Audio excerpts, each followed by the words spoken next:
Hello, I'm Sister Sandy. I'm going to tell you the story about Moses and the Red Sea crossing. The Israelites kept moving forward. They were on their way from Egypt, out of slavery. Moses was their leader.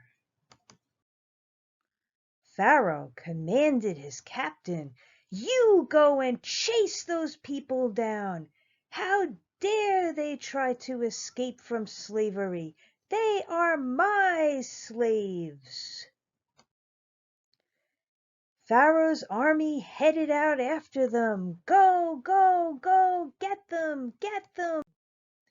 The Israelites were chased until they got to the Red Sea. There was nowhere to go.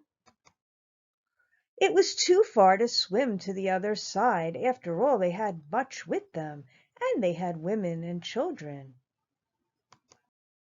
Moses raised his staff, and the sea obeyed.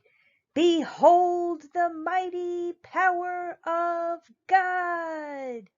He brought his staff down, and the water went hither and thither from one side to the other. There was plenty of space to walk on dry land, and so they crossed through the Red Sea on dry land, otherwise known as dry sand. They walked quickly, for they knew that Pharaoh's army was close behind them. They kept going and going. It must have been very scary for them. Pharaoh's army was catching up. They reached the other side safely. Now Pharaoh's army was alone in the crossing.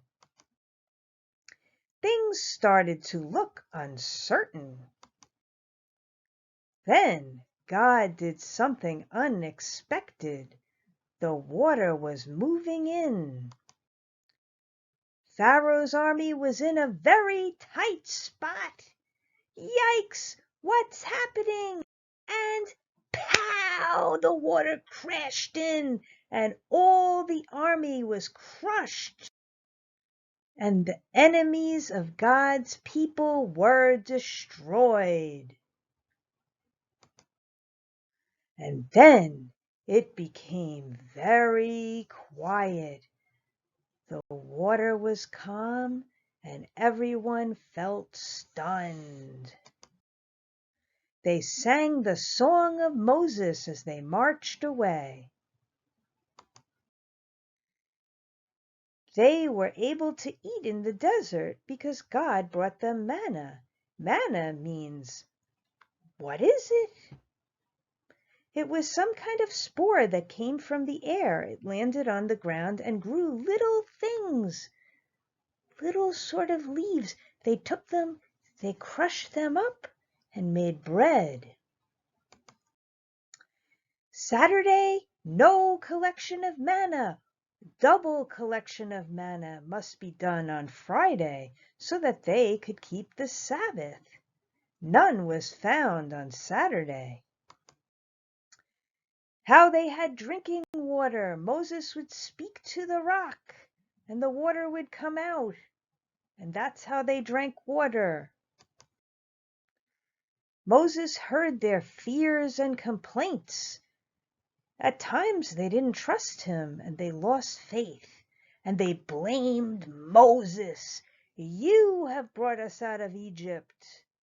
We should go back to Egypt. We had onions there. What are we going to do without onions?" And so they thought of stoning Moses. Very bad thought. So Moses forgave them, and he prayed for them. God said, "I will take care of them for you, and they will be no more." But Moses said, "No, no, no, don't do that. Have mercy on the people." And so he prayed, and God granted his request. There were many miracles along the journey. This is a picture of the bitter waters at Marah. Moses threw a stick in, and all of a sudden it became good drinking water.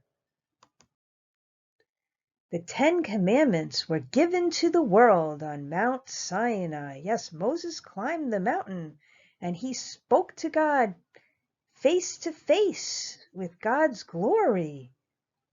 And his face did shine when he came down out of the mountain. God was so good, but the people were not. They made the golden calf. And when Moses came down with the 10 Commandments, he was upset. He broke the 10 Commandments into 1,000,000 pieces to be replaced later.